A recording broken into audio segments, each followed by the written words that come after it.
In the mid-1980s, the Soviet Union constructed a modern utopia in the forests of northern Ukraine. It was a pristine, bustling community designed for a single purpose: to harness the massive energy of the atom. Here, outside the Hotel Policia, you can see families walking with strollers and young children playing in the sun.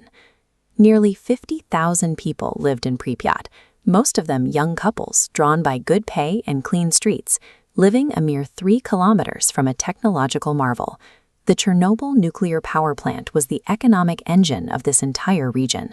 4 massive reactors operated around the clock, generating enough electricity to power millions of homes and fuel the broader Soviet economy. At the time, state engineers possessed absolute faith in the RBMK reactor design. They considered it a triumph of Soviet engineering, widely regarded by plant management as completely stable and essentially immune to catastrophic failure. But that unwavering trust created a dangerous blind spot. Beneath the neat parks and well-lit avenues, this entire society rested on the assumption that the operators manning the reactors would never make a critical mistake. On the night of April 25, 1986, the crew inside Reactor No. 4 prepared to run a safety test. Management had pushed the procedure back multiple times, placing the night shift operators under intense pressure to complete it and deliver results.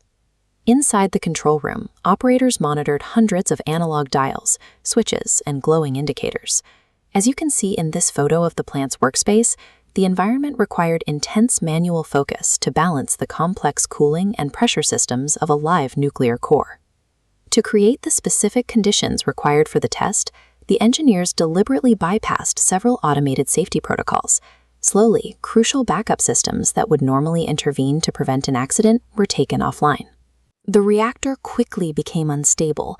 Power levels plummeted to a near halt, then reversed, violently surging upwards.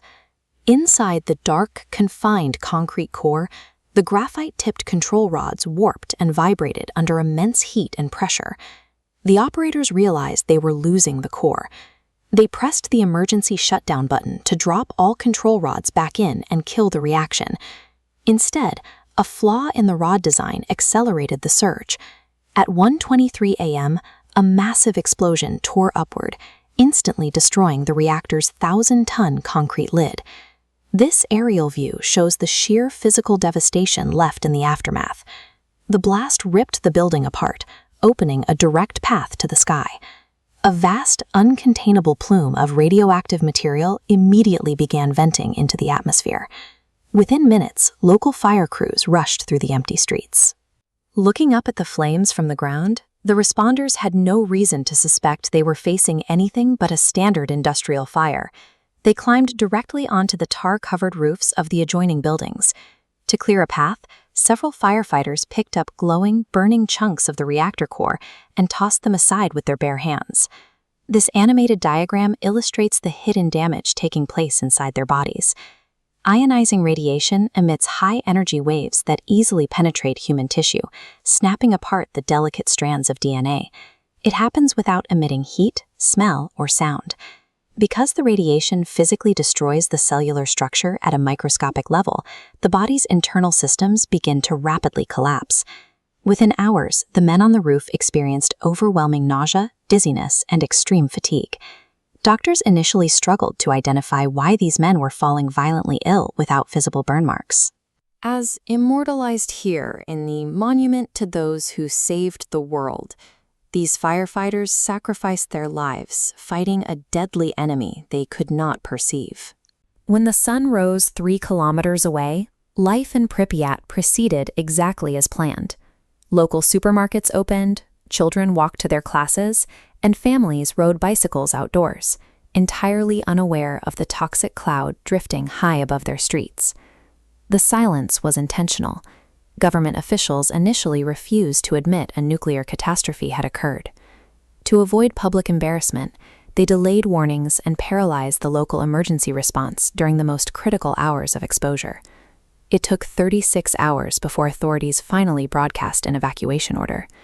Fleets of buses arrived to move the population out. Residents were instructed to pack lightly, carrying only a few days' worth of clothing and essential documents, for what they were promised was a temporary relocation. Looking at this split image, you see the devastating, permanent reality. Over 50,000 people boarded those buses, leaving their pets, furniture, and personal histories behind in these very apartments, fully expecting to return to the life shown on the top. They never did. For over 30 hours, the state prioritized administrative silence while the radioactive plume settled over Pripyat. By the time the evacuation order finally arrived, the 50,000 people of the city had already absorbed isotopes through the air they breathed and the food they ate. Wind does not respect borders. This map tracks the movement of the radioactive fallout as it drifted outward from Ukraine. Days after the explosion, scientists in Sweden and across Western Europe began detecting immense, unexplained spikes in atmospheric radiation. These international alerts made it impossible for the Soviet government to maintain its silence. The hidden local incident became front-page news worldwide, forcing officials to publicly acknowledge the severity of the crisis. Facing a rapidly deteriorating site, the government mobilized hundreds of thousands of military personnel, engineers, and miners. These men and women became known as the liquidators. Their task required incredibly perilous, low-tech labor to stabilize the open core. Military helicopters hovered directly through the radioactive smoke plumes to drop tons of sand, boron, and lead, while other crews manually shoveled highly toxic debris off the surrounding rooftops. This massive, coordinated human effort prevented the ongoing fires from releasing enough material to contaminate large sections of the European continent. Securing the site demanded the long-term health of an entire generation of workers. Decades later, the effort to contain that danger continues.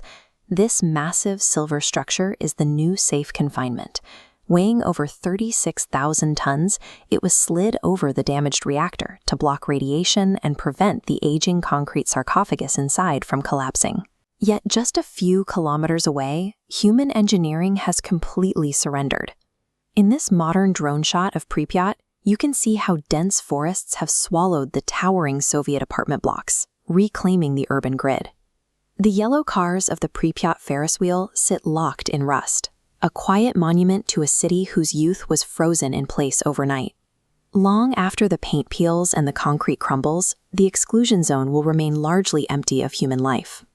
The biological markers left in the soil dictate that natural roots and vines will be the only things to inhabit this space for centuries. The arch is designed to last for a century, but the land itself will remain hazardous for thousands of years. In the silence of the exclusion zone, the forest continues to grow over the only place on Earth where a single night of human error created a permanent boundary for civilization.